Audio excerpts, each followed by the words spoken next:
നിനക്ക് എന്താ വേണ്ടേ? ഞാൻ ആ വേഷങ്ങളൊക്കെ നോക്കുക. എന്താ വേണ്ട എന്നോട് ചോദിച്ചാ പോരെ? എന്താ വേണ്ടേ? നമുക്ക് വേണ്ട 3 കള്ളന്മാരെ വേഷം. 3 കള്ളന്മാരെ വേഷം. ഞാൻ അഭിനയിച്ച നാടകത്തിനുണ്ടല്ലോ 3 കള്ളന്മാരെ വേഷം. ഇത് പറ്റും നോക്കി. ഇതിങ്ങനെ കണ്ണി വെക്കണ കണ്ട.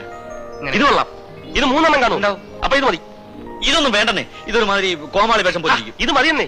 ഇത് മതി. ഇനി നമുക്ക് ഉറുമി സ്തംഭാൻ ഒരു വേഷം കൊടുക്കണം. അയാൾക്ക് തന്നെ നമ്മൾ വേഷം കൊടുക്കണേ? അയാൾ തുണിയെടുക്കണ്ട വരണേ? അയാൾക്കല്ലെന്നേ, ഇവനല്ലേ ഉറുമി സ്തംഭാനായിട്ട് പോകുന്നു. ഓ കൺഫ്യൂഷൻ. ഇടയ്ക്ക് എനിക്ക് മറവി വരും. അപ്പൊ നീ എന്നെ ഓർമ്മിപ്പിച്ചോളൂ. നമുക്കൊരു കാര്യം ചെയ്യാം. അക്ബർ ചക്രവർത്തിയുടെ വാളും പരിചയം കൂടി കൊടുത്താലോ? എന്താ? ഈ രാജാപാർട്ടി വേഷമൊക്കെ അവിടെ എങ്ങനെ പോകുന്നത്? അതൊന്നും ശരിയാവില്ല. എന്നാ പിന്നെ ഞാൻ മറ്റേ എടുക്കട്ടെ. മറ്റേത് ഏത്? ഞാൻ ഇവിടെ അഭിനയിച്ചിട്ടുള്ളത്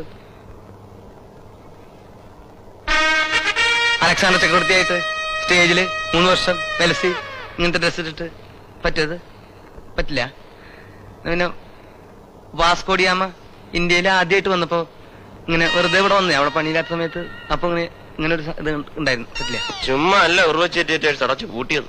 എന്താ? അല്ലെ മനുഷ്യന്മാരിടുന്ന വേഷമൊന്നും ഇല്ലേ? നീ ഇപ്പൊ ഉർവശി തിയേറ്റേഴ്സിനെ പറ്റി എന്താ പറഞ്ഞേ? ഞാനൊന്നും പറഞ്ഞില്ല. മതി കളി മതി. നിനക്കിപ്പൊ അങ്ങനെ പ്രത്യേകിച്ച് കള്ളന്റെ വേഷമൊന്നും വേണ്ട. നിന്നെ കണ്ടാ തന്നെ ഒരു കള്ളന്റെ ചായ ഉണ്ട് കേട്ടാ.